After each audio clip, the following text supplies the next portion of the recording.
G'day golfers, Glen with Aussie Golf Pros, and it's putting month.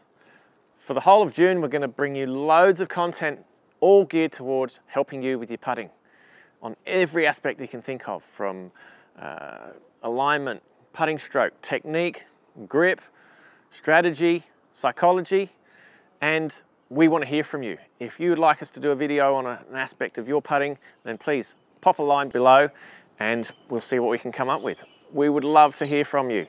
It really helps us with our YouTube channel and helps us with our growth for Aussie Golf Pros. So please pop a comment below. Right, today's video is going to be on putting tempo. And obviously that's geared towards helping you with your speed control. And obviously that's a huge part of putting. You might get fooled with reading greens sometimes and you might get the line wrong, but if you can get the speed right, then you're going to leave yourself very short second putts. And of course, the odd long putt's going to go in as well. So let's head over towards putting tempo.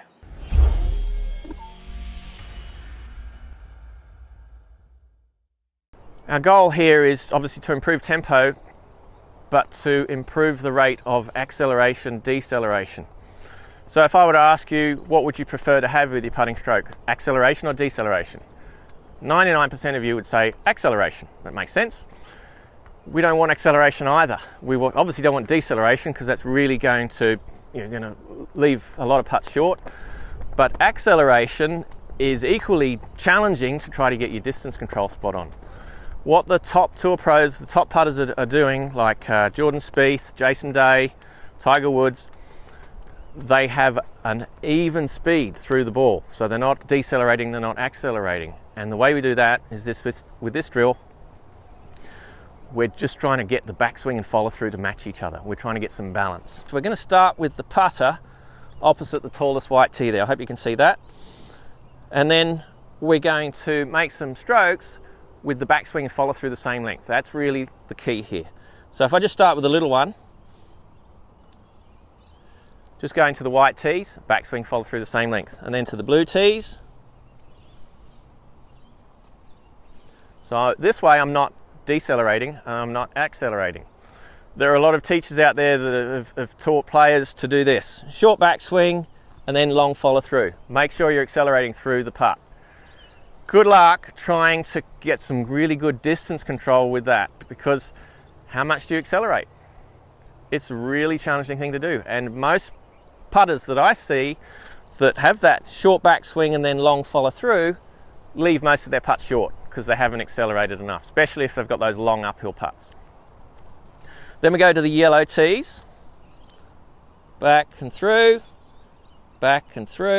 starting to get into the orange ones now. Now the other thing that you'll notice is I'm holding my finish.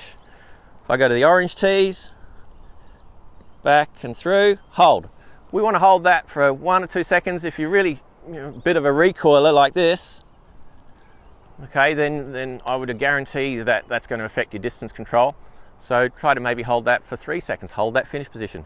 That means that you're mentally committing to the putt.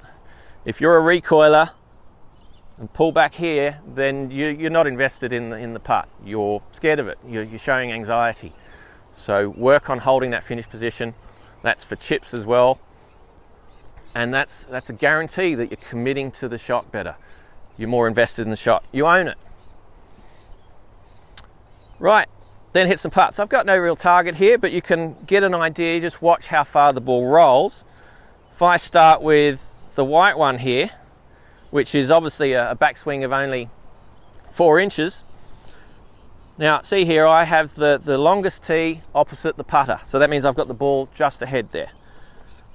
Very short stroke. And that's only gone a couple of feet there. And then have a go with the blue one. And now you're starting to get an idea that this is how we control our distance.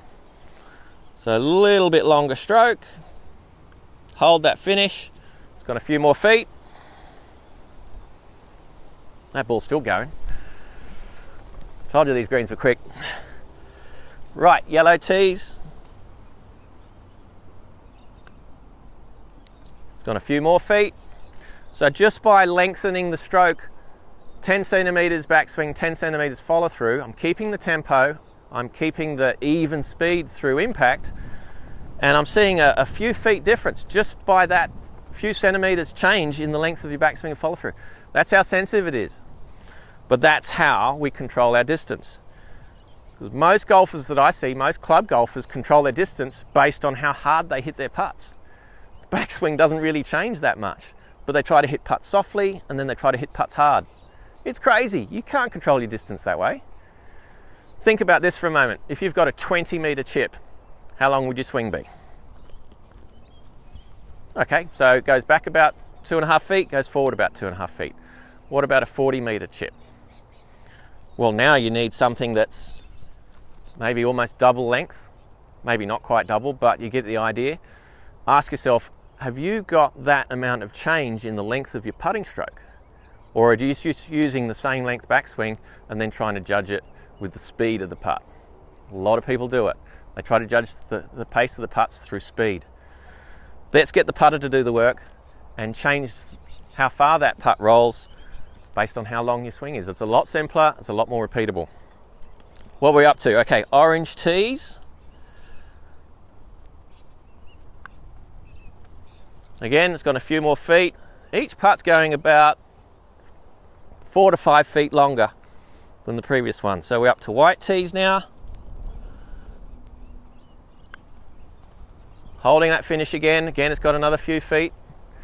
So I like that. Each one has been a few feet longer than the previous putt. So that's working. That means I'm not changing my tempo. And one more. Now I'm just going to go to the end of the tour stick here.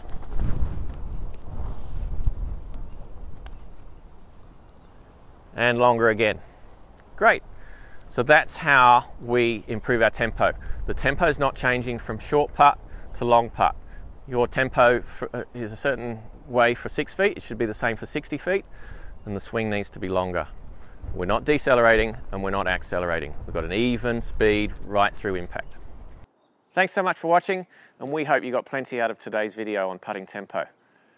And also to get you asking yourself, how do you control the speed of your putts?